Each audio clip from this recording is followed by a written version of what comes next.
Okay, that's enough of that. We will have plenty of that later on. Here we go then. We are back together again. And we are with you once more. But something slightly different today, because today is Christmas Eve, and I hope you are going to enjoy today's live stream, because we are going to be spending some time together, and I hope you are feeling good on this festive day.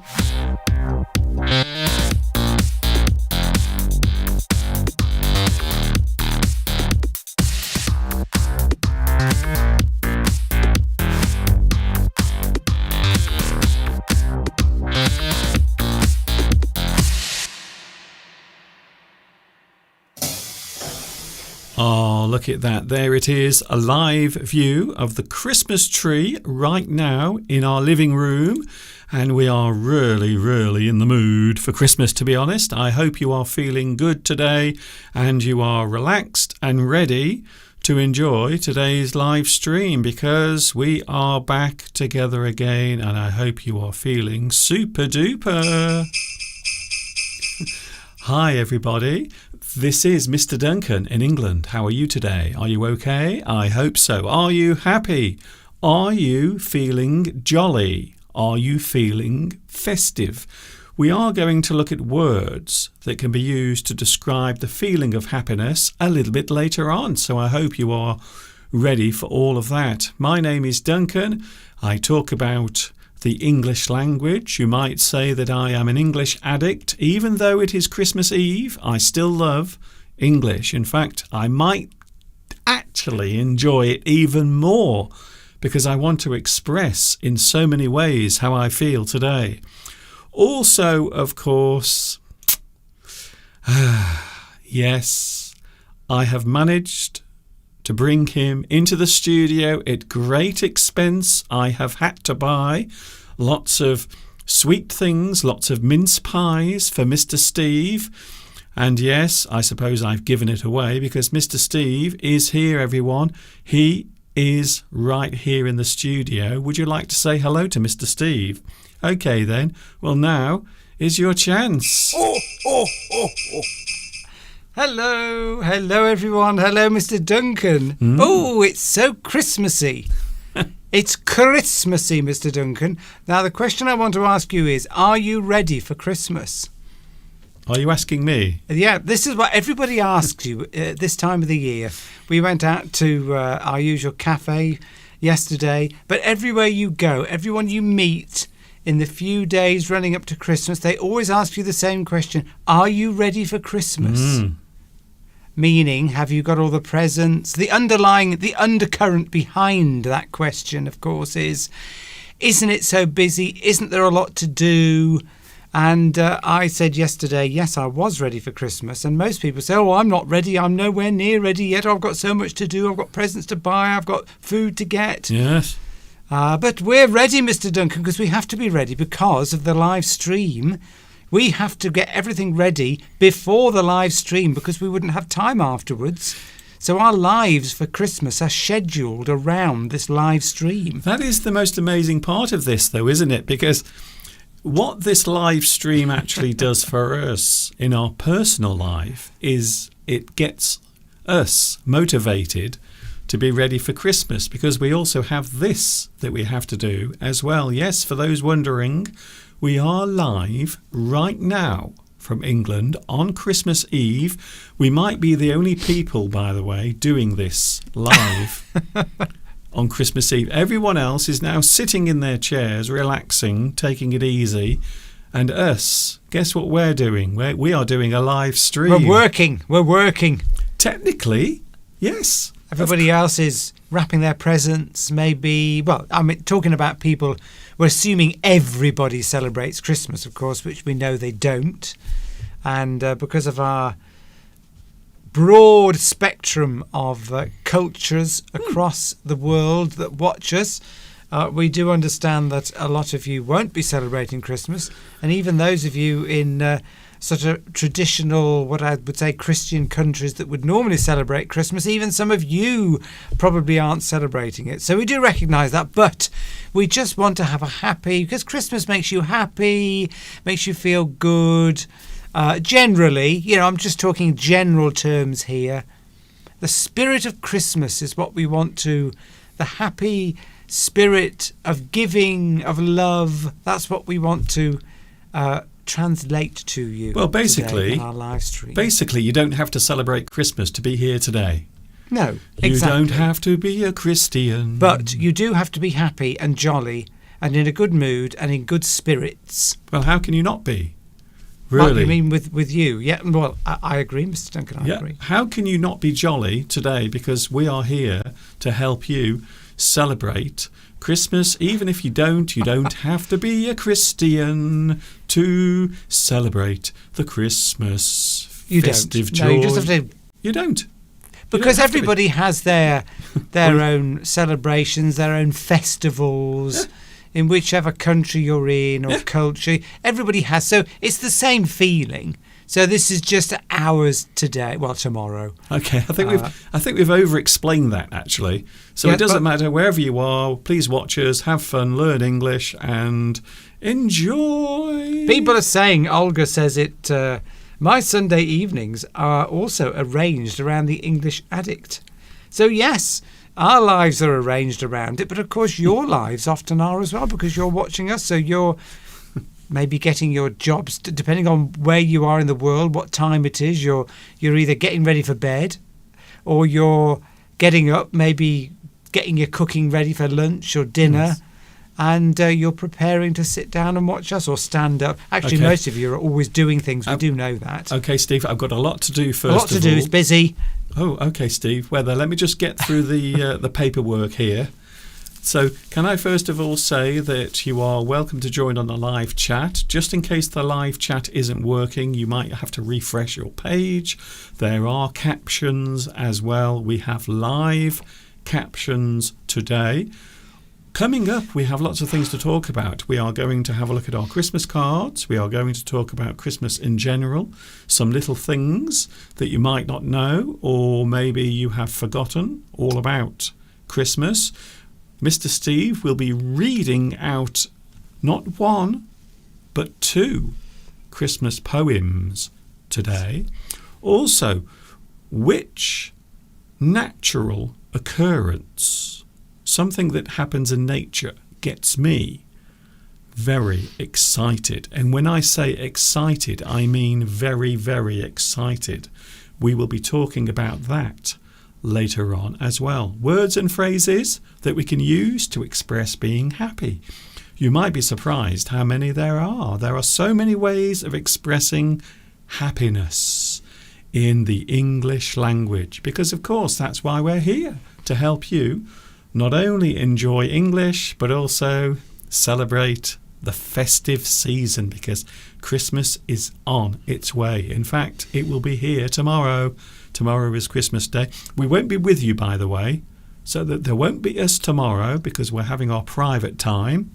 Ah. But we probably, at the moment, will be with you on Boxing Day, either here in the studio, because we will be talking about what happened on Christmas Day. So that sounds quite exciting.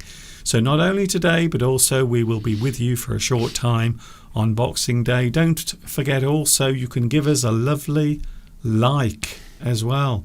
Don't forget to share and like. If you like this, please give us a lovely thumb to show that you care. Thank you very much. I think that is everything for now. So we are showing the Christmas cards. Now, would you say that we received a lot of Christmas cards this year, Steve? I think less than usual, Mr. Duncan. I think every year it goes down. And I don't like to say why, but there is one obvious reason why. But I don't want to bring I don't want to bring the mood down. Well, just carry on then. But no, I think people send less cards every year. People I think they like to maybe sometimes give money to charity instead, or they just don't want to do it anymore. We've noticed, haven't we, on the television, it's not been very Christmassy.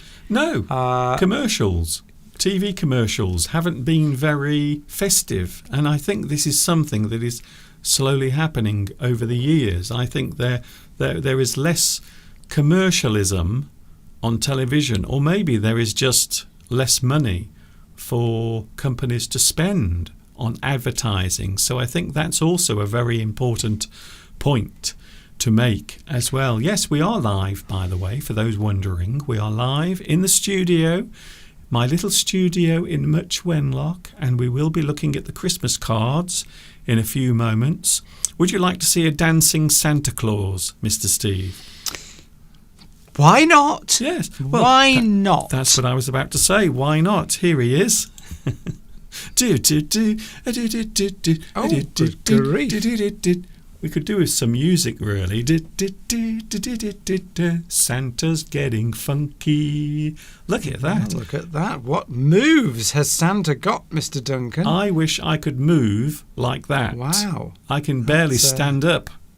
Ooh, that's, dare I say it, sexy. Yeah. Oh, really? I think Steve might be getting a little turned on. Sexy Santa. I think Steve is getting turned on by Father Christmas. Is that twerking? Is that what they call twerking, Mr. Duncan? I think it might be. Christmas cards will be coming in a moment. Another question, because you may have noticed in the studio, since I've changed everything, I am now standing in a different place. Yes. So I stand, and now Mr. Steve sits down because he's a little bit older than me. But I'm just wondering, here's an interesting question before we carry on. And I think this is a good question. Sit down or stand up? Now, I know this has nothing to do with Christmas, but I find this quite fascinating because I'm unusual in the fact that I love standing up when I do everything. Well, almost everything. There are one or two things that I still do sitting down, but some people like standing up all the time. So I'm able to do this and I stand up, but Mr. Steve prefers to sit. So what about you when you're working? Are you one of these people, or are you one of those people who prefers to stand up when they're working? Or do you like to sit down? I can't. I have to be honest, I can't sit down for very long because I start to ache and I don't feel comfortable. So I always feel better if I'm standing up. I can stand here for literally 2 hours without We'll find out. Yes, without worrying. I can stand here for 4 hours. See, I get achy legs if we've discussed this before. If I'm standing up during the live stream, I can just about stand it for an hour, and then all my hips start to ache. It must be my age or something, Mr. Duncan. Maybe I need a massage.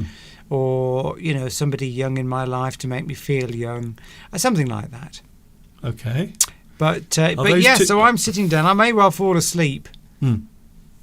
But we'll try and stay awake, particularly when I'm reading some poems. Well, if you do fall asleep, Steve, if you do fall asleep, you might not be the only one, because I have a feeling a lot of people are probably already enjoying. So what about you? Do you like sitting down or standing up? Steve is a sitting person, and I'm a standing person. I always remember all my students in China always used to ask, Mr. Duncan, why do you always stand up? We never see you sitting in a chair. It seems very strange whenever they saw me sitting down.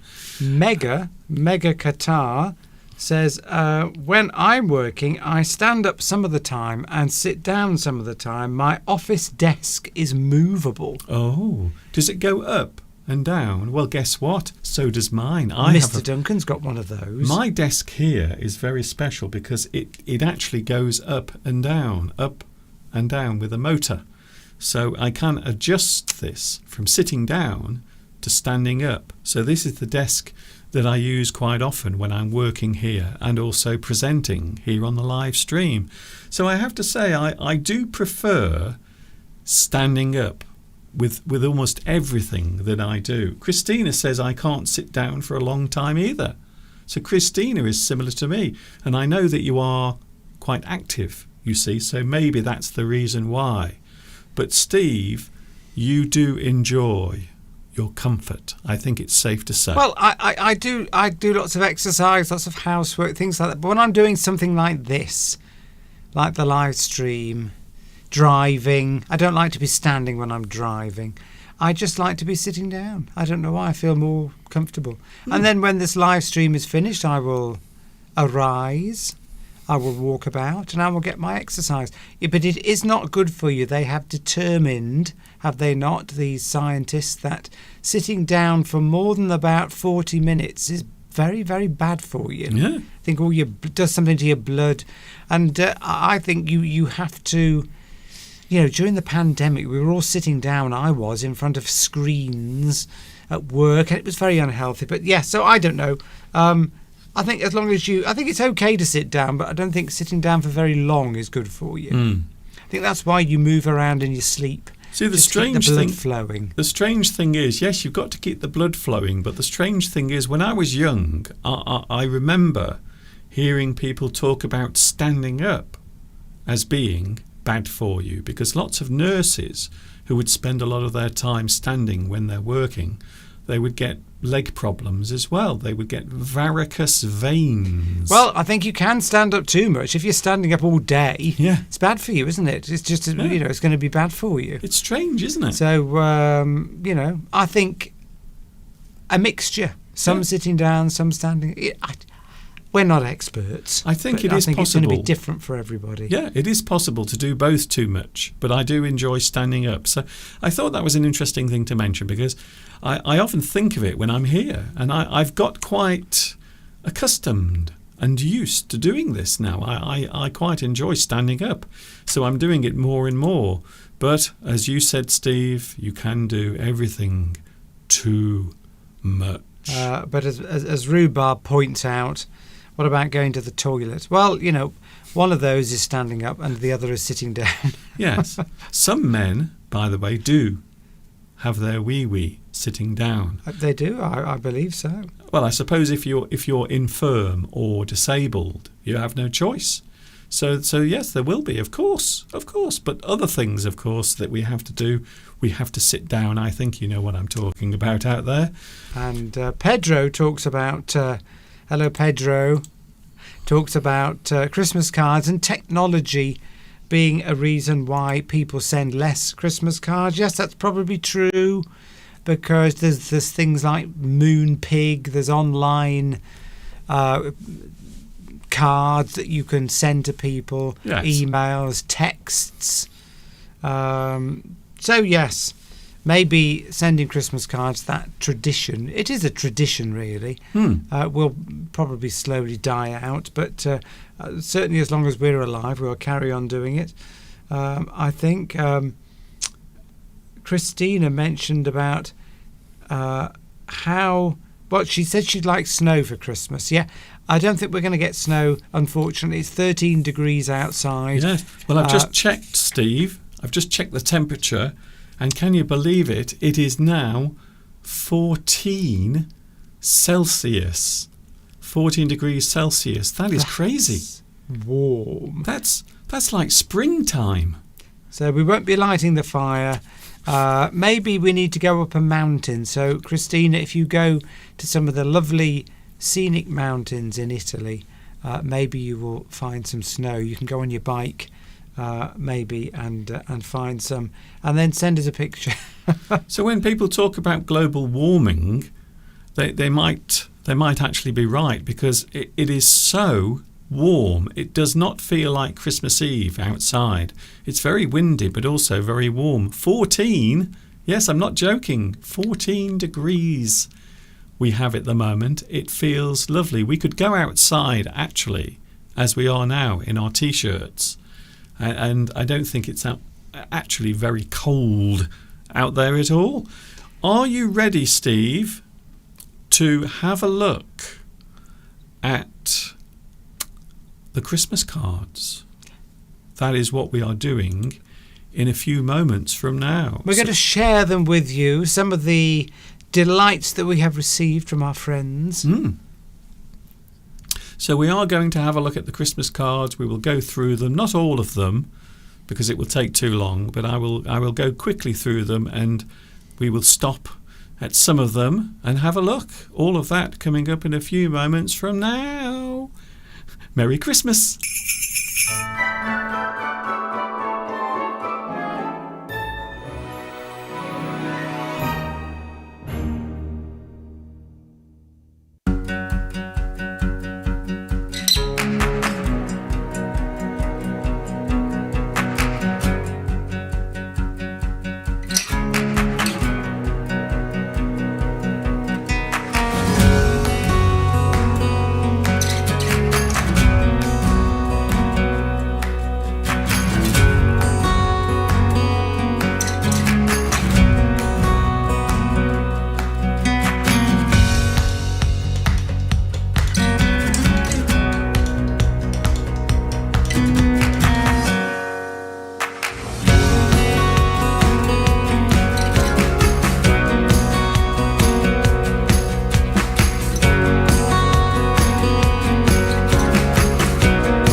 It is English Addict on Christmas Eve. Yes, we are with you on Christmas Eve. Can you believe it? We might be the only people in the country doing this on Christmas Eve. I think so. I think we might be the only people here, Steve, doing this today. Well, there are people watching us, so it's nice to know that all the people watching us are probably well prepared. They've got themselves all ready for Christmas. They've got the presents wrapped, haven't you? All of you, you have, haven't you? You've pre-planned everything so that you can be with us today. You've wrapped your presents. You've prepared everything for tomorrow. Of course, I keep saying that, but you're not all going to be celebrating Christmas. We know that. But but anyway, yes, we just want to be happy, have a bit of fun today, yes. and read some of the lovely comments that we're getting coming through on the live chat. Christina is going to take some photographs. There's a lot of snow in Valdosta. Don't know if I pronounced that correctly, Christina. But when she goes skiing, she's going to take some pictures for us. So we will look forward to that. We'd like to know if you as well, I don't know if we want to know this, whether we've got time for it, whatever you're eating tomorrow, if you're celebrating Christmas Day, if it is a special day for you, what are you eating? Are you sticking with the normal turkey or are you having something different? Yes. Please tell us, particularly if you're vegetarian, so you'll be having something different. Rosa talks about her Christmas dinner. Rice with raisins, roast sirloin, that'll be beef, I take it, vegetable salad, farfalle, I wonder what that is. Is it some kind of grain, like wheat or something? But yes, it's interesting to learn what other people are consuming on Christmas Day. It may be the usual turkey, chipolata sausages, stuffing, bread sauce, roast potatoes, Brussels sprouts, parsnips, Brussels sprouts. Or is it something different?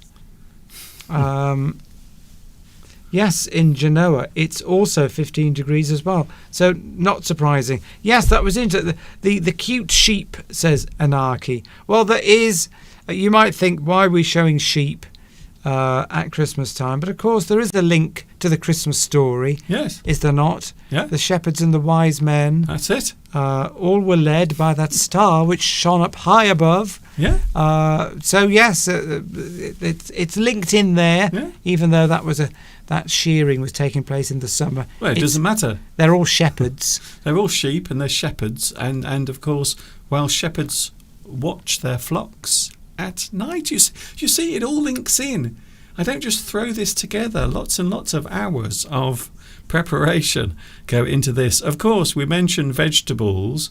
The only problem with vegetables, Steve, is they make you break wind, especially Brussels sprouts. I think that's one of the reasons why people don't like them, to be honest. Brussels sprouts are renowned for making you break wind a lot. It's a standing joke. But then I think it's a sort of cabbage type plant, isn't it? So anything like that will. I thought yesterday, Mr. Duncan, I thought we'd be healthy last night, yesterday's main meal, and I made some lentils. I made a lentil sort of, not soup, a lentil sort of, what would you describe it as? Well, it was like a curry. Yes, it was a sort of a dal. Dal. Yes. In fact, it was a dal. So 2 types of lentils and split peas mixed in with some tin of tomatoes, some curry powder, garlic, and we had that as a healthy meal with some homemade bread. Good. And we thought that would sort of flush us out, cleanse us, in preparation for the abuse that our bodies will be taking over the next few days. And on that gastronomical note, today we are looking at our Christmas cards, Mr. Steve. We received quite a lot of Christmas cards over this particular season. You can see them there. They're fading across as we speak. How delightful. And we had quite a few of them this year. We had lots of lovely designs, and in a moment we are going to take a look at them as well. Lots of themes. Some of them have animals. Some of them have the traditional Christmas story, like that one going past now. Of course, there are lots of animals as well, and all sorts of things. So I thought, Steve, we would take a little look at some of the cards that we received. And I might mention who they're from as well, as long as it's not too private. You know, if it's something really private, we might not. It might be a secret lover sending a Christmas card, you see. Can I ask you a question, Mr. Duncan? Yes. Have you counted up how many cards we've had this year? No. Ah, right, because so Olga asked earlier, how many do you send off? And, of course, you would hope to get back at least the same number that you sent out. Because that's sort of, if you got back a lot less than you sent out, you would be a little disappointed. I know it's not a competition. It's a bit selfish. And it should be a selfless act sending out a Christmas card. You shouldn't expect to get one back. But it is nice to get one back. I've got a friend, Mr. Duncan. Okay. I've got a friend who has started for the last few years. She keeps a list of all the people she sends cards to, and then she has a separate column that she then ticks off if she gets a card back from them. And if she doesn't get one from them 2 years in a row, she crosses them off her Christmas card list. Gosh. Now that's what you call vindictive. And she said to me, she accused me she sent me a Christmas card this year and accused me of not sending her one last year, and said, I've changed my rule. It's now 1 strike and you're out. And I did send her a card, and she, for whatever reason, didn't receive it or forgot. But I think that's a little... What do you think? Anybody else, any of you out there, keep a list of who you sent cards to and who you received them from? And then do you not send them one the following year? Have you thought that your friend might just be a little crazy about this, a bit too fussy? You see, some people take those sort of things far too far, because it's all about jolliness and happiness, which we are talking about later. Anyway, we've got to show these cards, Steve. We've already used 35 minutes. Good grief. Already. It's going by so quickly. Anyway, here we go. So here is the first card, and look at that. Just a few moments ago, what was I doing? I was showing some sheep, and there it is. There is the first card that I'm showing you today. A traditional scene with winter. We always think of snow, don't we, when we think of Christmas? But strange that there isn't any snow normally over Bethlehem. So that's I always find that quite interesting. So that's a very nice one, isn't it? It looks like it's a print of maybe a watercolour of some sort. And that is one of the charity ones. That is from Leslie and Aid and Millie. And that is our neighbour. One of our neighbours that lives not far from us. Isn't that lovely? It is a nice card, Mr. Duncan. That is lovely. I like that. I love the animal cards. I have to say, I do have a very soft spot for animal cards. So if you want to send me a card, always send one with an animal. Talking of which, here's another one, Steve. Oh, beautiful. There's an owl in the woods. Yes, isn't that lovely? Surrounded by, you've got a bush there with berries on it, which is what you would see at this time of the year in a forest, because the berries are there for the birds to eat. That looks like a very happy owl. It's got a happy look on its face. A round Christmas card. That's unusual. Francesco asks, what does the verb clam up mean? Have we used that in a sentence? I don't think we've used it today, but if you do clam up, it means you go quiet. You feel awkward or embarrassed or stuck for words. You don't know what to say. Maybe something happens that embarrasses you and suddenly you clam up. Maybe you are about to give a speech and suddenly your nerves get the better of you and you clam up. Yes, it's a psychological reaction to fear of not wanting to say something or being frightened of saying something. You literally can't speak. You clam up. You're just nervous or frightened or something. Yep. Something that we rarely do on the live streams. I can't say that we've ever clammed up. But we might have done when we first started. Yes, I remember when I first started doing my live streams, I was a little nervous. Here's another card. Now, some of our friends, Steve, have very strange senses of humour. And I think this is a very good example. Can you see this card? I will read what it says. There are two cats, and one cat is saying to the other, they had run out of turkey, but I found this guy in the garden. And the other cat is saying, oh, festive. And if you look closely, there is a dead robin. So they're having their Christmas lunch, these two cats. And instead of having turkey, they're having a robin. Because, of course, cats quite often will catch birds. And this is from one of our friends who we might be seeing early next year. So isn't that Who's great? that from then, Mr. Duncan? That is from, I will tell you straight away, that is from Sonia and Brent. Our lovely friends from, I went to college with Sonia many years ago, and she usually in her card makes a reference to not eating too many sprouts. She's a very good artist, and she normally draws things inside, referencing the wind produced by Brussels sprouts. Isn't that great? It's lovely. So even though the humour is a little dark for some people, that gives you an idea of the sort of friends we have and the sense of humour they have. Here's a nice one. Sparkly. I like sparkly cards, Mr. Steve, a Christmas tree.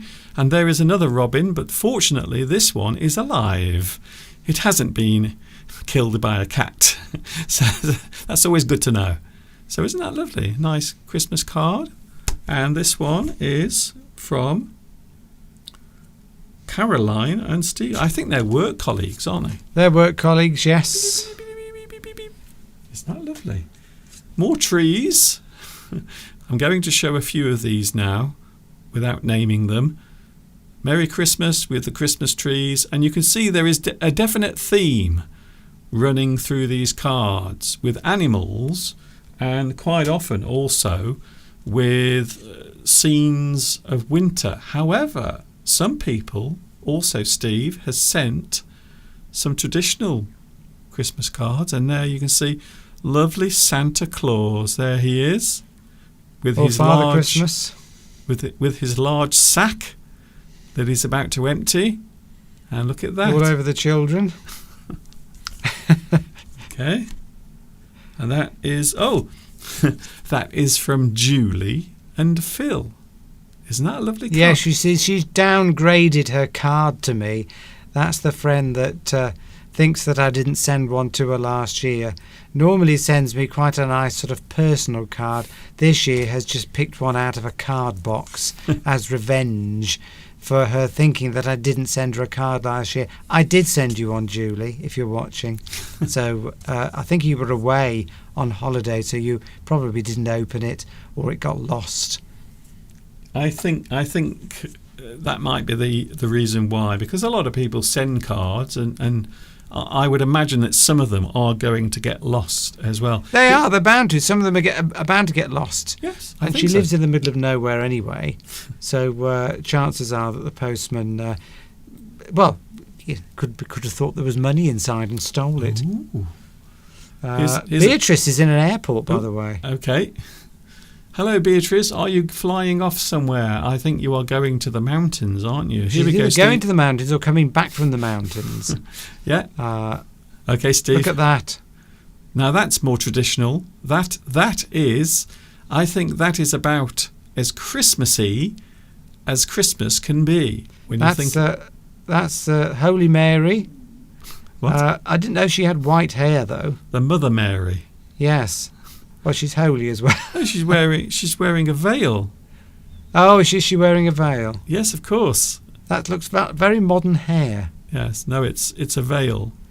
A veil. It's a veil. And you can see there baby Jesus in his swaddling clothes. That's the actual picture, isn't it? Taken this was taken at the time. In Nazareth. There were some photographers there with their iPhones. That's right. So that is a real photograph taken on the original Christmas Day. Isn't that lovely? Isn't that amazing? Over 2,000 years ago. Yes. It has faded slightly. And this is from Graham and Tina. I think they are from your singing group. Is that right? Oh, yes. It is, yes. From the choir I'm in. Isn't that lovely? One of the choirs I'm in. Very nice. Some other traditional ones. We're going to go through these a bit quicker. Look at that. When I grew up, Mr. Duncan, I always loved cards with the 3 wise men on. I don't know why. Why do you think that is? Maybe you thought you were one of them. I don't know. I always just liked cards with the 3 wise men on. I still do. Don't know why. I've no idea why, because I don't see myself as a religious person. But I do love all the imagery and just the feel good that goes around with Christmas. The iconography. And something about the 3 wise men somehow just sort of used to make me feel warm and nice. I don't know, really. Do you like that? A little cold blue tit. Oh, yes. But if you stand out in the cold too long, you will end up with blue tits. Yes, Beatrice is flying to Buenos Aires to spend Christmas night with her family. And what better way to spend your family, your Christmas than with your family? Yeah, I think so. It's a wonderful way of doing it. In fact, a lot of people think that, don't they? They think that Christmas is a time. Some people enjoy it. Rosa says that she hasn't received a card for a long time. I don't believe that, Rosa. Really? Surely not. Is it because you don't send cards in your country? I don't. Why haven't you received any cards? Well, you don't have to tell us, but maybe have you upset everyone? Yes, have you upset everyone? We're joking. Do you have friends like Mr. Steve who are very vindictive? Oh, of course, we just realised some people watching us, maybe, is it Christmas Day for some people yet? It will be, won't it? I think at 3 o'clock. I think 3 o'clock it will be Christmas Day in some places, Steve.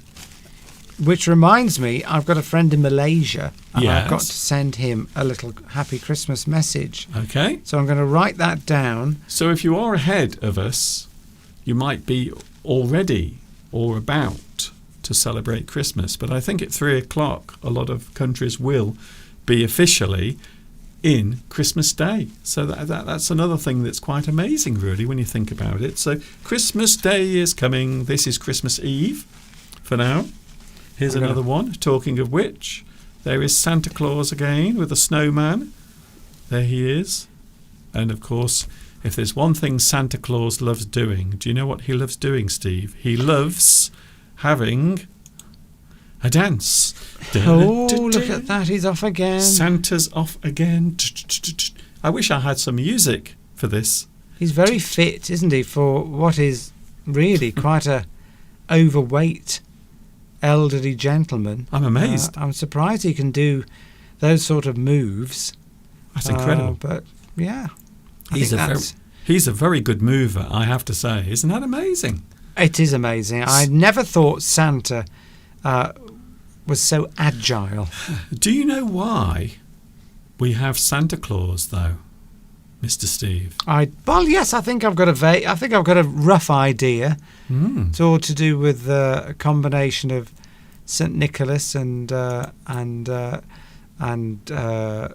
something that we used to be celebrated in sort of Germanic cultures. It's all sort of fused together, isn't it? Yes, it's very interesting. Here we go then. And there is an image or an icon of the original Santa Claus. It was actually St. Nicholas, who was a 4th century bishop, so way back in the 4th century. And he lived between 270 and 343 AD. And this day is celebrated, St. Nicholas Day is celebrated in the West on the 6th of December. So you can see why some of these celebrations have eventually been absorbed into what we see as Christmas. So he had the habit, apparently, of giving presents secretly. And this gave rise to the traditional model of Santa Claus. In fact, here is a more realistic image of St. Nicholas. So, yes, you see, there are some very close similarities between the two. So there is St. Nicholas, and here is Santa Claus. So I think it's safe to say, Steve, that there is a definite link between those two men, because one of them has a white beard and likes wearing red clothing and giving gifts, and the other one is Santa Claus. Yes, apparently Santa Claus is the Dutch. It's how the Dutch would describe St. Nicholas. It's a shortened version of St. Nicholas, apparently. And in the Dutch, so in the Netherlands, if Tomek is watching, are you there, Tomek? You will be able to give us more information on this. In Belgium and in the Netherlands, apparently they tend to give more presents on the 6th of December, the traditional St. Nicholas feast day. Yes. Than they do on Christmas Day, apparently. So they still celebrate it. We stopped celebrating that around the time of Henry VIII. But they still do celebrate St. Nicholas's Day in certain countries, but specifically, I think, Belgium and the Netherlands, or certainly the Dutch anyway. But if we've got anybody watching from those countries, maybe you can tell us. But apparently, according to Wikipedia, then you tend to give more presents on the 6th of December than you do on the 25th. Interesting. So, yeah, it is interesting. It's very interesting. And Father Christmas is something we invented in England. Yes. And then, of course, the Americans got on board in the 19th century and made it quite commercial. And hence we've got the traditional Father Christmas Santa Claus figure we have today. And then, of course, the tree came from Germany, and they would often use trees as symbols of life. And that's another thing that we took and we integrated it all into Christmas. And then, of course, the official day of Christmas should really be in the middle of summer. But that would be silly. Could you imagine that if we all celebrated Christmas in the middle of summer? So you will find that if you go back in time, you will find there are some fascinating facts and some interesting stories surrounding how we got from that point to this point we are at now. Yes, and apparently we moved. It was Henry VIII decided we weren't going to celebrate St. Nicholas's Day anymore, and you moved it to the 25th of December instead. To line up with Father Christmas and sort of combine the two, something like that. So yes, it is quite fascinating how these things get changed over the years due to various people, whoever's in charge at the time. Well, as we know, Henry VIII was not a fan of organised religions. I mean, he didn't like the Catholics. He wanted to divorce all of his wives and chop some of their heads off. And so he was never a big fan, and he tried to get rid of a lot of the monasteries. They were all dissolved as well. So Henry VIII was not, although he would have made a very good Santa Claus when you think about it. He wasn't very jolly, though. Mosen says that in the US and America it's Santa Claus, but in France it's called Papa Noel, and also in Argentina as well. They call Santa Claus Papa Noel, which of course Papa, Father are synonyms, aren't they? But it's interesting. And it must be very strange, like as Claudia points out, that in Argentina it's summer at the moment, but all the cards show images of snow and Santa Claus is wearing that very warm clothing. Yes, you see, for us it feels natural. Because, of course, it is winter, although it doesn't feel like winter because it's 14 degrees outside. So it is quite strange that, in certain parts of the world, and, of course, in the southern hemisphere, it's their summer at the moment, isn't it, I believe? So, or their spring, something like that. So, well, I spent one Christmas in Malaysia, where the average temperature is 34 degrees, and I spent Christmas Day in sweltering heat, and it didn't feel any less Christmassy because you still got all the imagery. In the Arab world, it's also called Papa Noel as well. So yeah, nice to have a bit of history, is it not, Mr. Duncan? Yes, and just remind us where these traditions came from. And Christmas is often referred to as native, as in the nativity as well. Yes. So it is interesting how the word nativity is often introduced when describing or talking about or naming the Christmas season, whereas we often say Christmas, which of course is the Mass of Christ, and that's where it comes from. And that's why we say those things. A couple of more cards, Steve, because these are nice special ones. Look, here is a lovely card from one of our lovely friends we had a meal with last week, Martin. Thank you, Martin, for this lovely card. Yes, it is hanging up in the dining room. Or Pride of place. It will be, anyway. That's what you say. If you're putting somewhere something that's very special and you want it to be seen in a special place, it's something that you value, you say you put it in. It's on show in pride of place. It's the prime place because you feel proud that you've received this gift, and you say yes, it's in pride of place. In other words, the best place for it to be seen and viewed. Yes, pride of place, something that you are proud to display Here, now I like this one. I have to say, I love everything about this card. I love the fact that there are robins. I also like the font of this text as well. I love that font. It's brilliant. And something Christmassy. We often think of robins. This is from... Who is it from? It is from... Oh, it's from your cousin, I believe. David. All right, yes. David. Look at that. Isn't that lovely? I love that. That's a fun... You would call that a fun card. Yes. And a couple of robins getting along there, which isn't usually the case. Yeah. See, that's it. You see, they're normally quite violent, especially during mating season. But there you can see the robins are definitely feeling very festive together, rather like the ones on our Christmas tree, Steve. Did you see that earlier? I will show you again very quickly. Look, the Christmas tree in our living room. We've got 2 robins on there. We have 2 robins, and they look as if they might be in love. Yeah, they do. One's looking at the other one.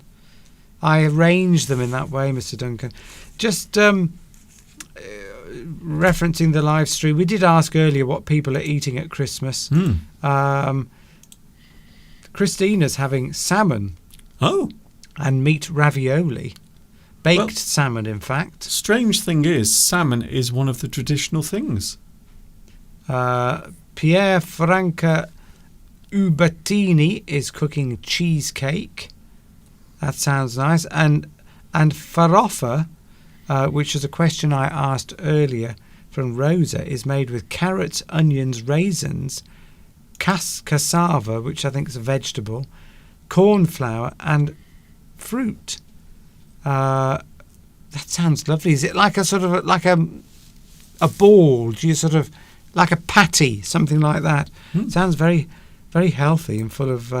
It's very good for vegetarians, I would say. I like the sound of that. And so delicious. So what else are other people eating? Lewis is having a kind of cabbage with dried cod. Somebody else was having cod as well. Baked cod, I think somebody said earlier. I wonder if the fish is symbolic of the religious overtones of Christmas. I wonder if it is. I'm not sure. Yes. Steve, I've got something important to say as well. I forgot all about it. I forgot to say, but I'm going to mention it now. Can I say a big thank you to the following people? Because once again, you know how I do this for free. I know that YouTube does pay me a little bit of money, but it isn't much. Trust me. So I do everything for free. It costs nothing. Can I say thank you for these lovely donations from Massimo Crociati, also Luis Mendez, or should I say Luis Mendez, Orlando Souza, and Hiroko Tani, who I believe is in Malaysia. Thank you very much for your lovely donations on PayPal, and that of course will help me to continue to give my time for free. And you can see the address at the bottom as well if you want to give a donation as well, small or really, really large if you're feeling generous, and it will be very much appreciated. Thank you, Massimo, Luis, Orlando, and Hiroko, for your lovely Christmas gifts for my YouTube teaching, so it can continue forever and ever. And that's just they're just ones that you received recently. We of course we have you've mentioned other people that have given money, haven't you? Well, of course. Before I always do. Yes. Thank you, Jimmy, for your. Jimmy says, I still listen to your version of Have Yourself a Merry Little Christmas. Yours has replaced the original in my music list. Mm-hmm. So the original, of course, was by... what was her name? Oh, yes, her daughter's also... Mr. Duncan, you know. It wouldn't be Judy Garland. Judy Garland. So I've replaced Judy Garland, Jimmy. That's fantastic. I'm very pleased about that. I'll have to do another version one day. But no, it's lovely to have a comment like that. Well, we would have loved to have you sing today, Steve, but you know what it's like. The old copyright gremlins are always lurking around, ready to pounce upon us. We are coming towards the top of the hour. We're coming towards 3 o'clock, and I think some people will be celebrating Christmas in a few moments. So you know what I'm going to do, Steve? What's that? I'm going to show some Christmas lights, and I think that would be a lovely way for those who are celebrating Christmas and who are about to have Christmas arrive. I think it's a great way of seeing in this lovely festive season, and that is what we are going to do right now. So just in case it's about to happen, Merry Christmas to those who are about to pass the midnight hour.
And yes, we do have our Christmas tree up at the moment in the living room. There it is, a live view of the Christmas tree twinkling away, looking very festive indeed. And of course, we are here as well.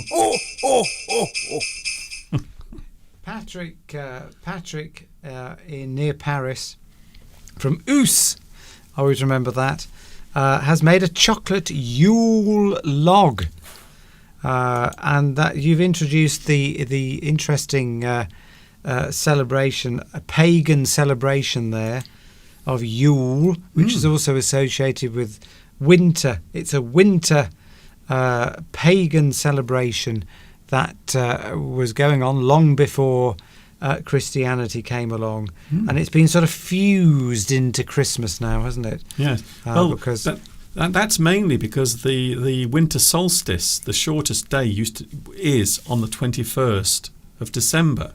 So a lot of people would go out and gather and celebrate that. So that's one of the main reasons also why Christmas was moved to the 25th of December. So the whole season of Christmas, which goes off over many days, it would then interfere with their arrangements. So there was a little battle going on there, I think. Yes, I'd like some. I love Yule log because it's chocolatey and lovely. I've forgotten. Lewis says that Christmas Eve in Portugal, you traditionally had cod, dried cod, which is why Lewis is having it today. Interesting. And Tom Rocks correctly points out to us that St. Nicholas lived in what is today Turkey. He was a bishop in part of the world. It wasn't called Turkey then, but it is now. So that's where he was. I think it was Anatolia. Yes, you could well be right, Mr. Duncan, but yes.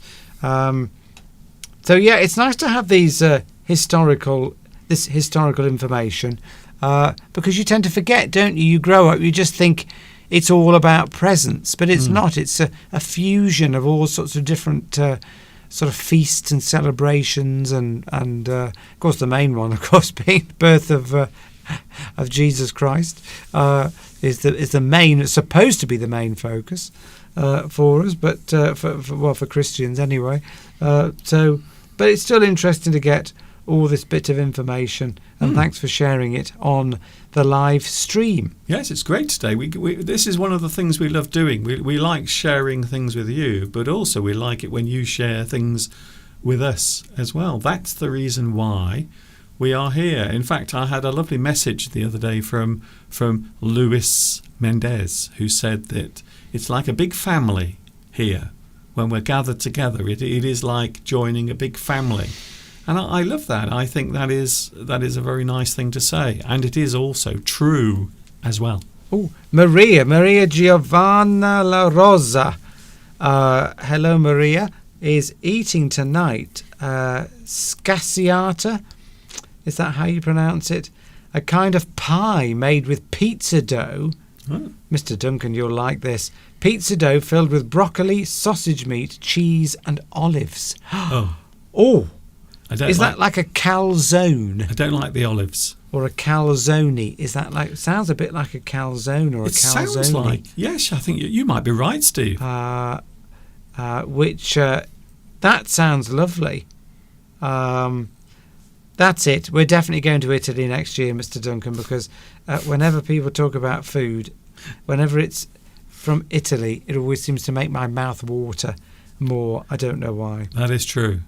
We were talking about this yesterday, weren't we? Whilst we were in town, we were discussing where to go and where to travel next year, because of course, I suppose we haven't even mentioned yet that we have a new year approaching as well. Next Sunday, by the way, I will mention this now. Next Sunday, we will be with you from 2 p.m. next Sunday, New Year's Eve as well. So we can look back over the year, and I suppose for us it's been a little mixture of good things and not so good things, but we will talk about that next week. Have you been looking at the news recently, Steve? I'm trying to avoid it because it's a bit depressing at the moment, the news. Well, here is something that really tickled my fancy. Now, as you probably know, in Iceland, they are having some volcanic eruptions. And I have to say, I'm going to confess right now, I get quite excited. I don't know why. I love volcanoes. Look at that. Isn't that amazing? I think of all the natural occurrences on this planet, I think the one that always gets me excited, I don't know why. I just love watching volcanoes. I think they are the most fascinating of things. All of that pent-up energy coming from beneath the ground, all of that hot lava spilling out. Isn't that amazing? I don't know why. Don't ask me why, because I'm not sure. Even myself, I'm not sure. But I absolutely love volcanoes. So this particular video you can see now, this is something that is not from Iceland, but it certainly gives you an idea. What do you think, Steve? I've never been to a volcano, to one that's actually erupting. But Yes. I want to. It's our fascination, probably going back as far as human beings, or we became conscious beings. It's that sort of fascination with nature and things that are beyond our control. The forces of nature, the massive forces of nature, that's one of them. We can't control it. We think we can control everything these days in the modern world. But of course we can't. We can't control volcanoes. We can't control the weather. We are still at the mercy of the elements, as they say. But I think of all of them, all of the natural occurrences, I don't know why, I always find it incredibly exciting. I've seen video footage of people flying over volcanoes whilst they are erupting. And it really is the most amazing thing to see, the most amazing thing to actually witness. There is something raw and untamed about a volcano, because it is. Now remember, when the Earth was originally formed, basically the whole planet was just a giant volcano, wasn't it? Yes, it probably was. And shaped the geology, part of the geology. It's still fascinating to realise that, beneath what looks like a fairly solid, cool ground that we walk on, is all this lava. I mean, it's unbelievably hot underneath the earth. Below the mantle or wherever. I'm not quite sure how far down, but it certainly is. Still bubbling away there. It's a long way. It's a long way down, and it's if you're in the wrong place at the wrong time, like the poor people were at Pompeii and near Krakatoa, and of course there's all these volcanoes are always going off, aren't they? Italy's got its fair share of volcanoes, yes, as we know. Well, I think that is it. That is why it's so thrilling to see, because there are so many records of volcanoes taking place and literally wiping out whole areas. Pompeii, you just mentioned that. It's very famous. You can actually see some of the petrified inhabitants frozen in time as the lava swept over them. It's quite amazing, and some of them embedded in the ash, and they've been found. We haven't had a very, very significantly large volcanic eruption since I think it was Mount St. Helens, wasn't it? So, was that in America? Somewhere is Mount St. Helens? I think it was America somewhere, wasn't it? Oh, I see. I thought it was North Europe.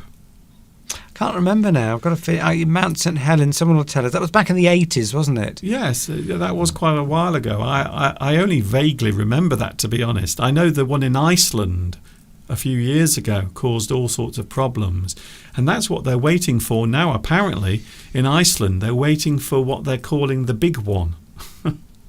Apparently, they have been waiting for this huge explosion to occur. So what is happening at the moment isn't the big explosion. It's just they think it might be building up to it. But over the past couple of days, it's actually eased off. It's actually calmed down again. I mean, we do worry about global warming, but when a volcanic eruption goes off like that, it's releasing, years and years worth of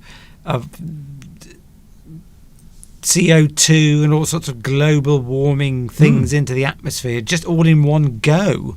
Yeah. I mean, if there was another, I remember when that Mount St. Helens went off, it actually it had global impact on weather, which is why I think it was the last really significant volcanic eruption. Certainly, probably the most significant in our lifetimes. When was that? And that even wasn't that big. When was it, Steve? I think it was in the 80s, I think. Someone will tell us. Look up Mount St. Helens. I'm sure it was in America somewhere. It had, big, enormous impacts on global weather patterns. In fact, I think it cooled, because of all the ash released, it cooled the planet down Yes. quite significantly. I mean, what we're releasing pales into insignificance compared to what comes out of a big volcano. Anyway. But there you go. Let's move on, Mr. Duncan. Yes. We have a little quiz coming later, by the way. Quiz. I'm going to ask a couple of questions about Christmas. Nothing too heavy, nothing too difficult, but I thought it would be nice to do that for fun. Also, we often think of this time of year, don't we, Steve, as being, well, I suppose you would say that it is a happy time of year for most people, even though I know, as we speak to people sometimes, Steve, they often complain about Christmas because they have to do a lot of preparation. And sometimes the family members have to meet together, and maybe some people don't like each other.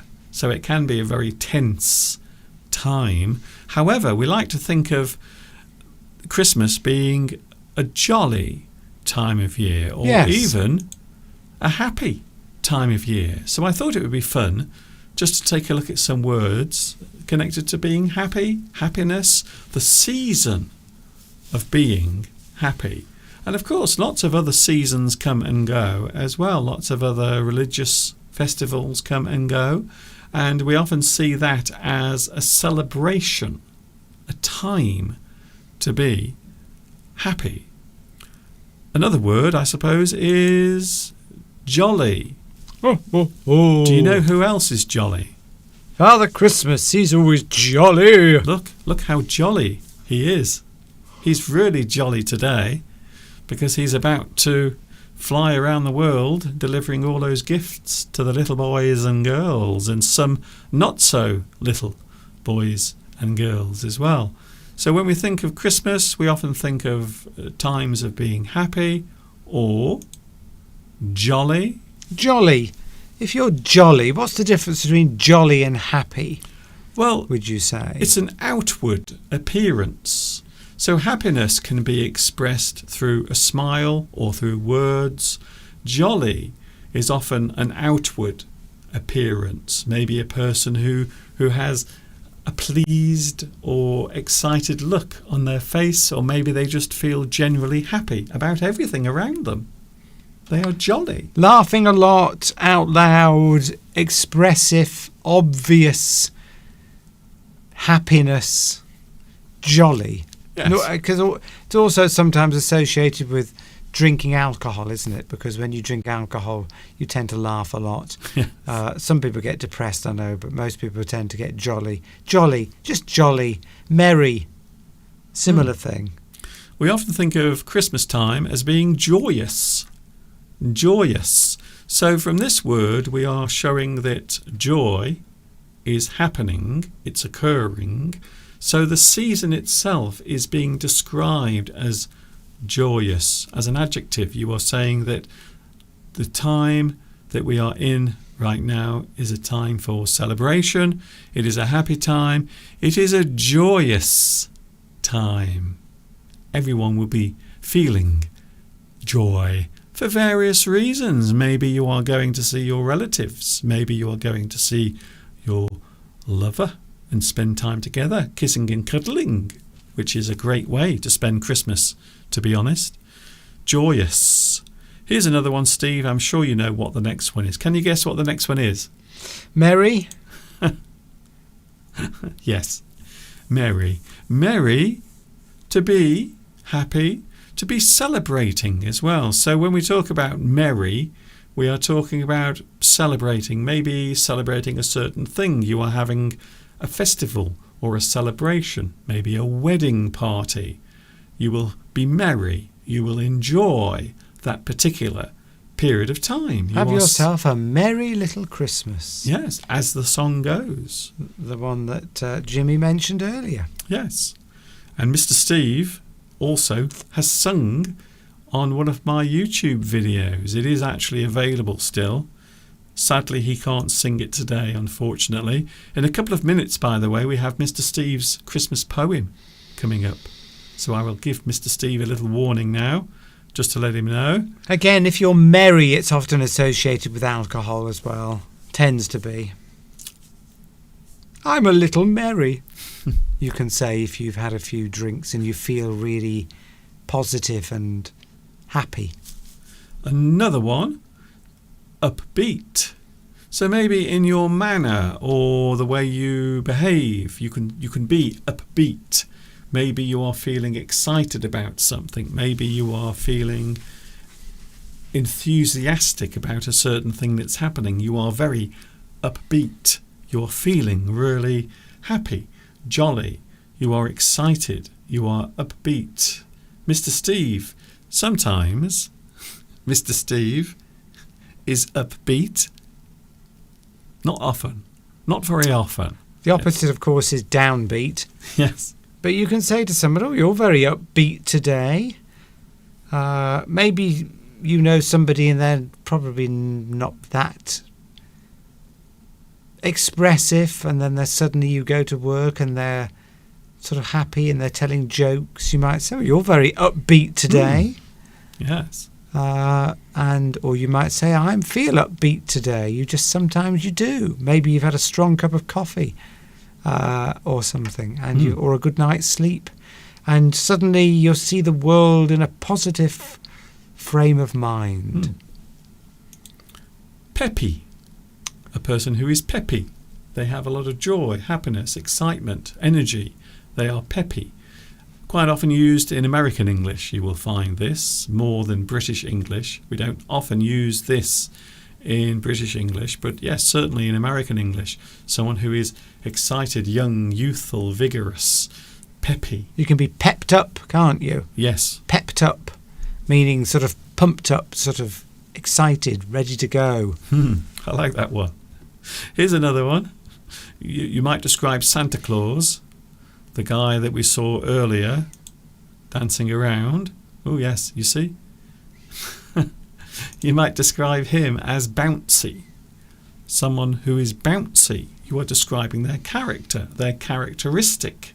They are jolly, they are bouncy, they are happy. They have a lot of joy.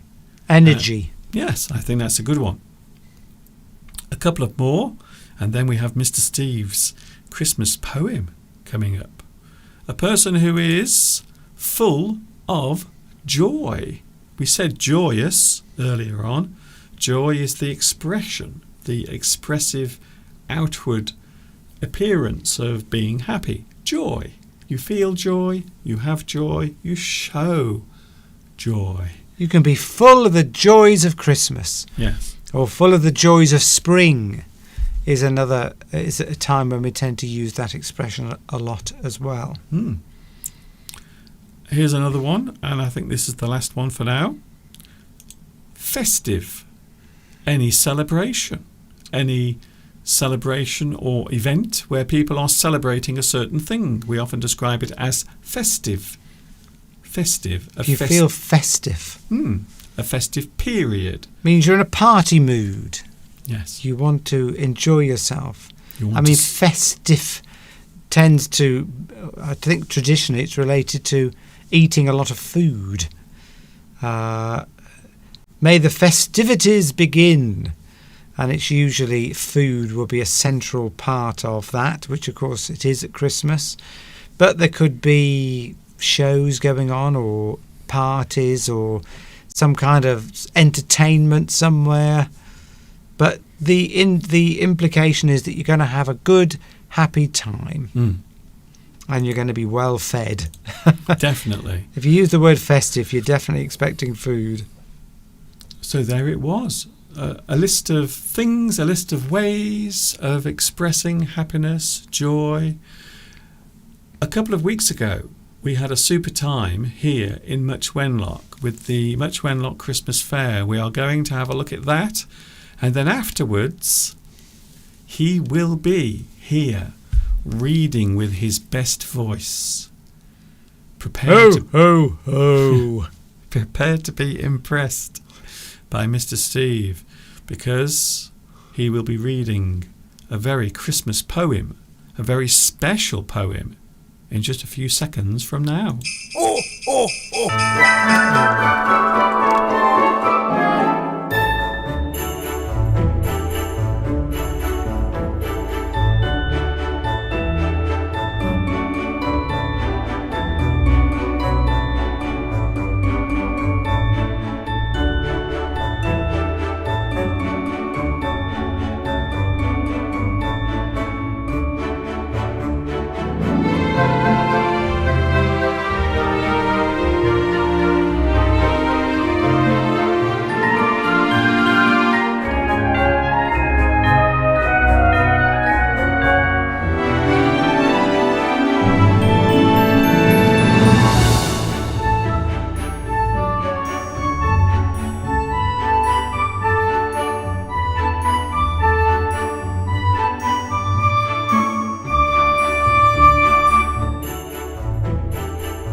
'Twas the night before Christmas, when all through the house not a creature was stirring, not even a mouse.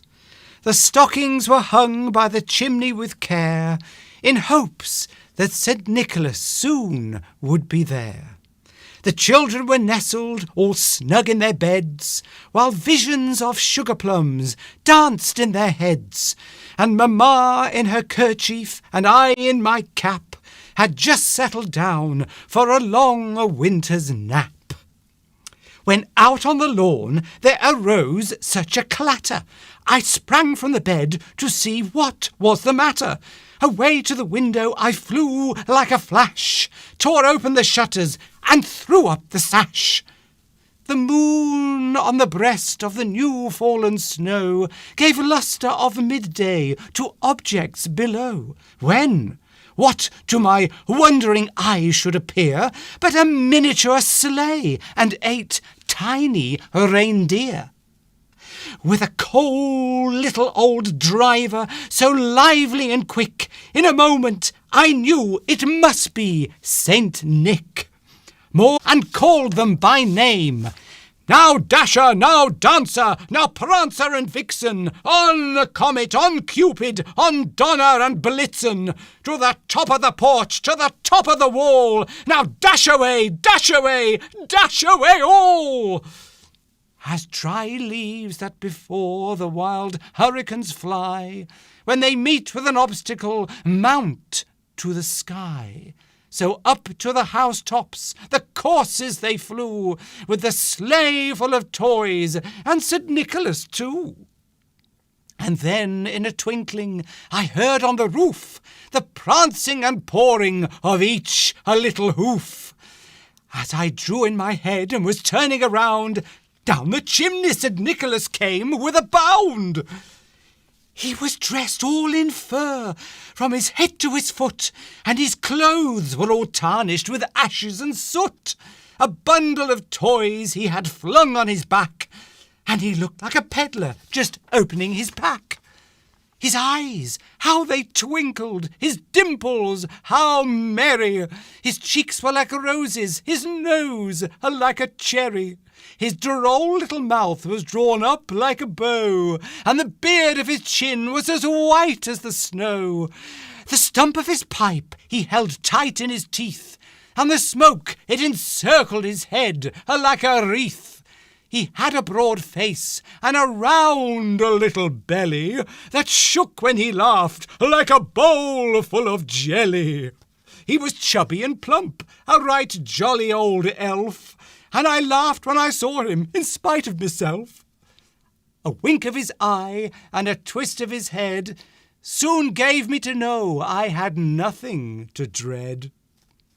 He spoke not a word, but went straight to his work, and filled all the stockings, then turned with a jerk, and laying his finger aside of his nose, and giving a nod, up the chimney he rose.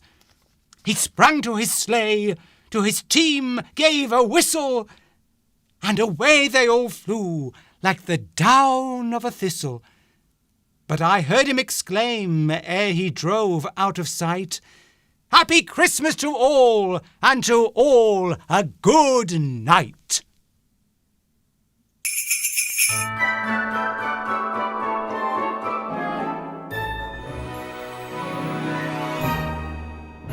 Whoa, I think, you know what I think? I think that deserves a round of applause, definitely. Well done, Mr. Steve. Thank you, Mr. Steve.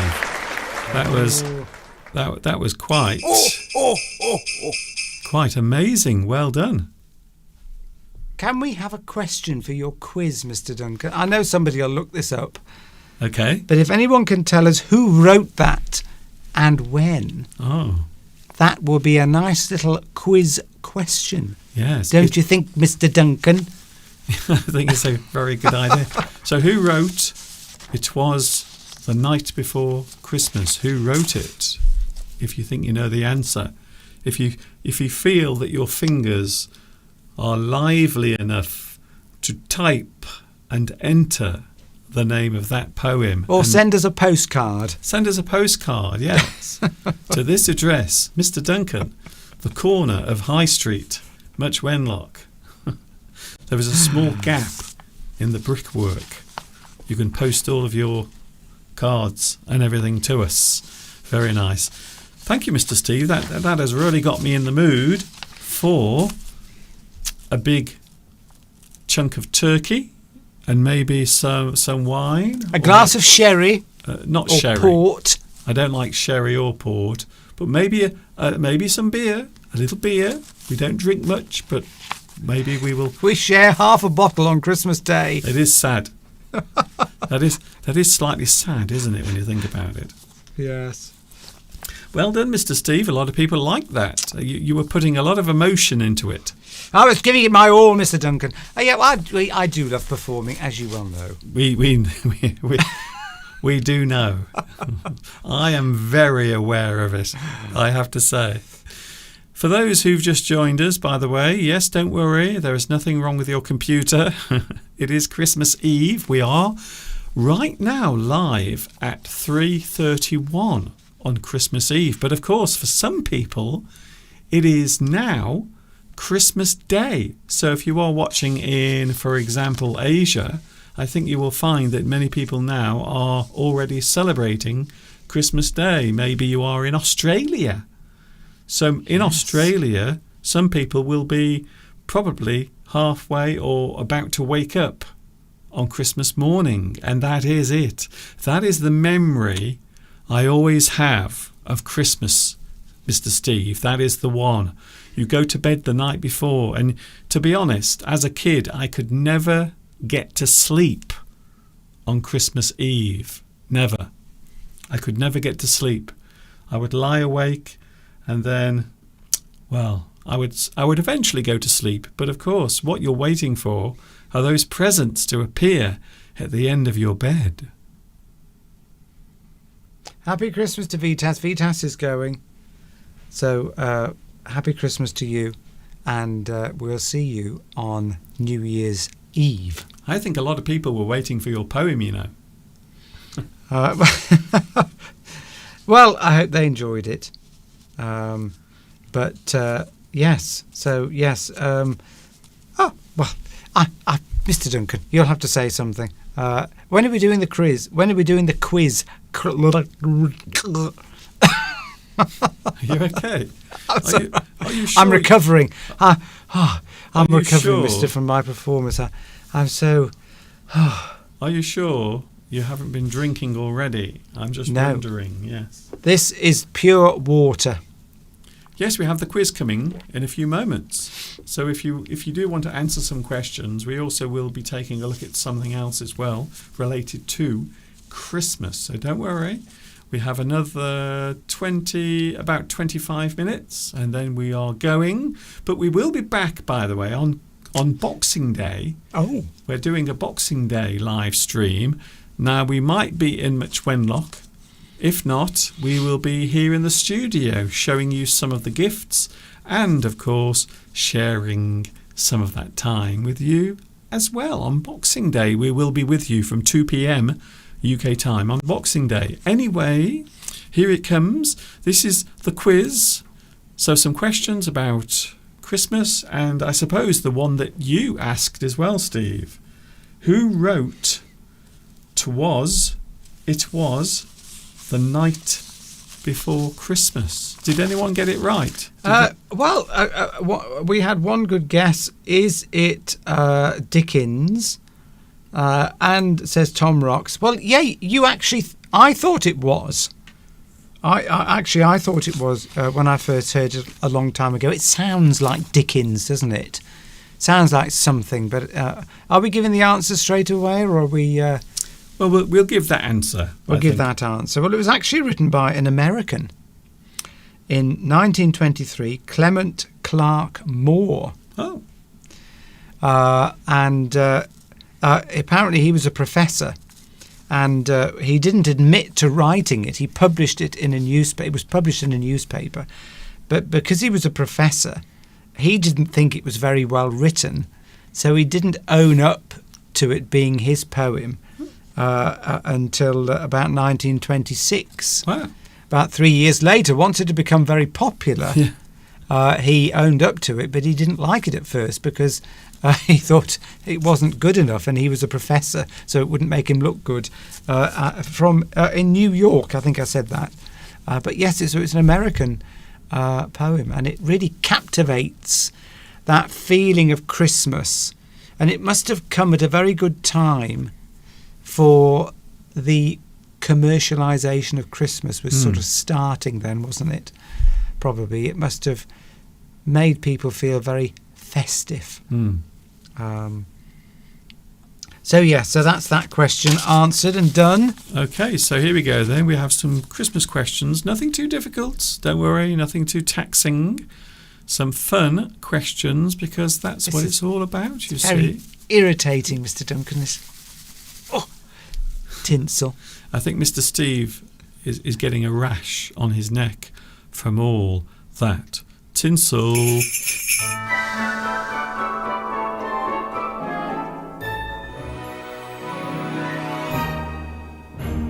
Christmas Eve. I hope you have a super Christmas wherever you are watching.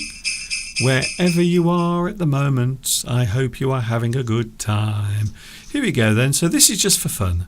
Nothing too serious. Fun. Just for fun. Jollity. Laughter. To keep merriment. To keep you happy on this Christmas Eve. Here we go. So the first question, it's not difficult. It might be difficult. In fact, Steve gave the answer to this question a few moments ago.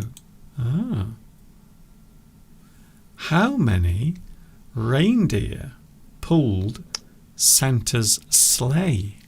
Were you listening? I will be really, really impressed if you can name them as well. Yes. So how many reindeer pulled Santa's sleigh? That is, of course, including Rudolph, the famous one with his big red nose. We all know why. His nose was red. So how many reindeer pulled Santa's sleigh? If you think you know the answer, maybe you know the names of those reindeer as well. We watched a nature documentary the other night, didn't we? And we realised that reindeer are not very attractive creatures, are they? They're a little bit ugly. So when you see them portrayed on Christmas cards or in cartoons, they don't look quite so strange. But in real life, they're a bit odd looking, aren't they? They are. How many reindeer pulled Santa's sleigh? Yes, Tom, it's 8. Sorry? Tom's got the answer. Oh, I didn't want to give the answer just yet. Oh, it's on there. Okay, Steve. Well, you just let them appear over time and then mention it. Oh, maybe it's 6 then, as Anarchy says, or Florence says 9. That's it. You weren't listening to a word I said, were you? You naughty, naughty people. Maybe You're having too much jollity. Maybe they had their fingers in their ears because you were shouting. How many reindeer pulled Santa's sleigh? And I will be really, really impressed if Tom was listening. If you know the names of them. So here's the answer. The answer is coming up now. For those who are still wondering, the answer is 9. 9? 9. Now that is, of course, including Rudolph.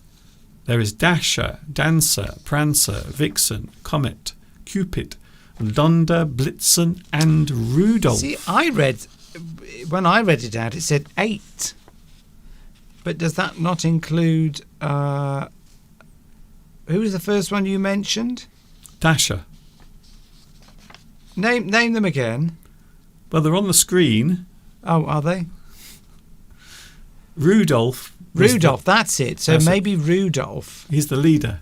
He's the leader. So maybe... See, the poem says 8 tiny reindeer. But that's not including Rudolph. Yes.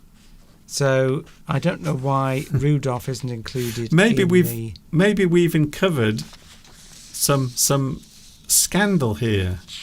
A discrepancy. Do we mention Rudolph, or was Rudolph added later? Was he added later? Yes, well, Mr. Duncan. It's not in the poem. I think we've uncovered something here, Steve. A discrepancy. There's Yeah. a good word. Discrepancy. This is like stumbling across the Pharaoh's gold.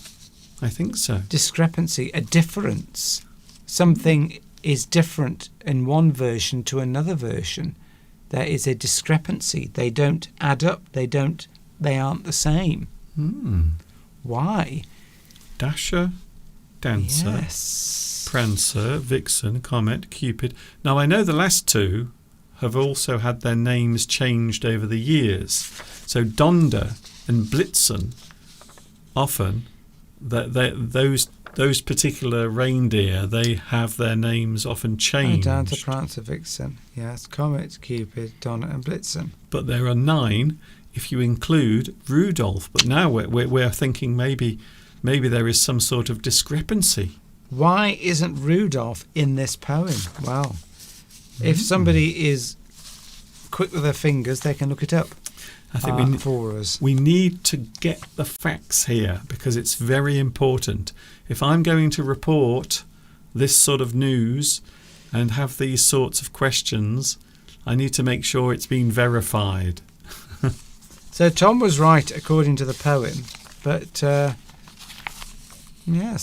can somebody look it up? When was Rudolph added in? Yes. As one of the reindeer. Interesting. Right.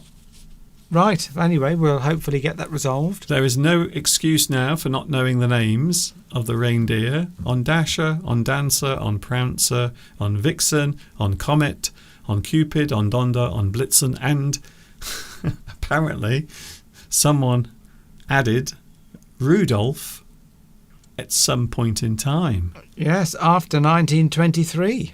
Oh, yes. I'm guessing because he wasn't in the original. Yes, I think that's really interesting, actually. Beatrice says, yes, I only knew Rudolph. Well, that's it. We only really know Rudolph. But they all do have names, as this poem illustrates. Strange. But when was Rudolph added in? Yes. And why is he taking centre stage? Why is he the most important one? The others, I should think the other reindeer are pretty annoyed. Yeah, I nearly swore then, Mr. Duncan. They would be really annoyed. I think they would probably go on strike. Rudolph's just come in and he's the top of the tree. Yes. He's the head honcho. He's the main reindeer from nowhere. The head honcho. Here we go then. Another question. Here's a fun one. We all know the song, The 12 Days of Christmas. What did my true love give on the 7th day of Christmas? You know the song. On the first day of Christmas, my true love gave to me. You know what they gave me. What did my true love give on the 7th day of Christmas? Don't give the answer just yet, Steve. I don't know what the answer is. We will let the live stream move because there is a delay.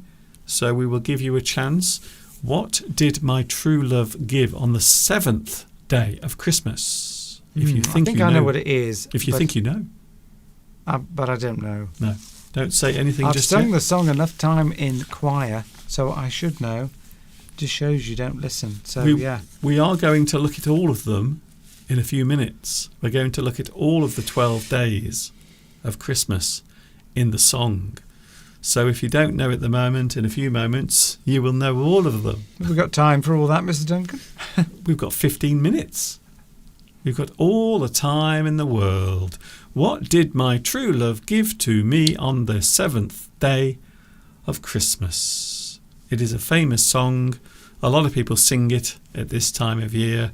It goes on for a very long time because each day there is a certain thing that is given. And on the 7th day something is also given. I would imagine right now a lot of people are Googling. They're looking, oh, Mr. Duncan, you've got us working. We don't mind people Googling. You're making us work on Christmas Eve. But we do want to know the answer, so somebody look it up. Yes. Mr. Duncan's got the answer, of course. What did my true love give to me on the 7th day of Christmas? What did I get? I think everyone's fallen asleep. So either that or the live chats. Somebody switched the live chat off. We will give the answer in a few moments. I just think everyone is looking now on Wikipedia. That's it. Or they've already started drinking. Well, we can move on to the next question, can't we, while we wait for that answer? No, we won't be doing that because this is the last question. Oh, right, okay. We're going through the whole 12 days of Christmas in a moment. Come on, somebody, give us the answer. I think everyone's fallen asleep. Look it up, you lazy lot. I think that you know what's happening, Steve? They're all sitting and they just can't be bothered. They just can't be bothered. Oh, Crickoy Stories says, is it swans? Crickoy. I like your name, by the way. Crickoy Stories. Is it Crickoy or Crikoi? What type of stories? What type of stories do you read? Is it 7 swans are swimming? Or tell? I know what the swans did. They swam. It's 7 swans are swimming. Oh, I think it is. Or is it 8 swans are swimming? We don't know. It could be...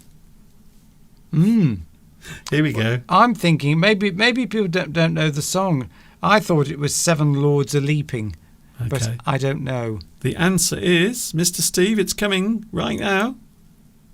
Oh, it is 7 swans. Well done. 7 swans. Well done, Crikoi or Crickoy. 7 swans are swimming. Of course, right, let's go through them all. It comes from a very famous song, a well-known song called the 12 Days of Christmas. It's a funny, sort of humorous song. That's exactly what it is. It is a funny song. And you can see now on the screen. So on the first day of Christmas, my true love gave to me a partridge in a pear tree. Can we sing it? Probably not. I don't. Look, we've been on for all this time. It would be a shame if we got a copyright strike at this moment. On the first day of Christmas, a partridge in a pear tree. What about the second day? 2 turtle doves. On the second day of Christmas, my true love gave to me 2 turtle doves. On the third day of Christmas, my true love gave to me 3 French hens. I don't know what a French hen is. Maybe it goes cockle-doodle au revoir. Yes, it's a humorous song. What's the 4th day? On the 4th day of Christmas, my true love gave to me 4 calling birds. I don't know what a calling bird is. I think it's a type of dove. Yes. Do you think? I think it is. And one thing I've got to say, that this true love is very, very generous, giving 12 separate presents to... I never heard of this song. Well, look it up, Anarchy. It's quite a funny song because what happens is you have to go back and repeat quite quickly what they all are. So I don't know when it starts, but you have to... On the first day of Christmas, true love gave to me a partridge in a pear tree, and then you have to say them all, and then each time they introduce a new one in the new verse, and then you have to go back and repeat them all. Yes, so the list gets longer each time, and that's a lot of things. I wonder how many things there are altogether. I'm sure someone who is good at maths will know how many things were given all together. On the 5th day of Christmas, my true love gave to me 5 gold rings. And then you have to go 2 turtle doves, 3 French hens. What? 4 calling birds and a partridge in a pear tree. That's the wrong way round. Oh, I don't know which order you do it in. Well, you go back. Yeah. Each time you go back So Oh, you go- right, that's it. Yeah. So then you go on the 6th day of Christmas. My true love sent to me You, 6 geese a laying. you do know this song, don't you? Yes. I'm starting. 6 geese I'm- are laying. Okay, Steve.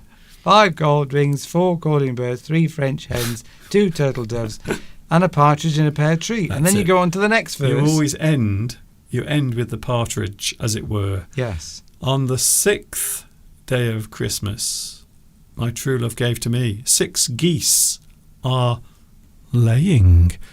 5 gold rings, 4 calling birds, 3 French hens, 2 turtle doves, and a partridge in a pear tree. On the 7th day of Christmas, my Yep. true love gave to me Yep. 7 swans are swimming. Yes, 7 swans are swimming. That's the answer to the question. There were 7 swans, although technically, to be honest, if I'm going to be fussy, I don't think they were actually swimming. They were more paddling, when you think about it. And then you go, on the 7th day, I'm sure of 7 swans are swimming, 6 geese are laying, 5 gold rings, 4 calling birds, 3 French hens, 2 turtle doves, and a partridge in a pear tree. Yes. Okay. And then you go on to the 8. next verse, The 8th. which is the 8th day of Christmas. My true love gave to me 8 maids are milking. 7 swans are swimming, 6 geese are laying. 5 gold rings, 4 calling birds. 3 French hens, 2 turtle doves. and a partridge in a pear tree. Do you get it now? Yes. On the 9th day of Christmas, my true love gave to me 9 ladies dancing, 8 maids are milking. 7 swans are swimming, 6 geese are laying. 5 golden rings, 4 calling birds. 3 French hens, 2 turtle doves. and a partridge in a pear tree. On the 10th day of Christmas, my true love gave to me 10 lords are leaping, 9 ladies dancing. 8 maids are milking, 7 swans are swimming. 6 geese are laying, 5 gold rings. 4 calling birds, 3 French hens. 2 turtle doves. And a partridge in a pear tree.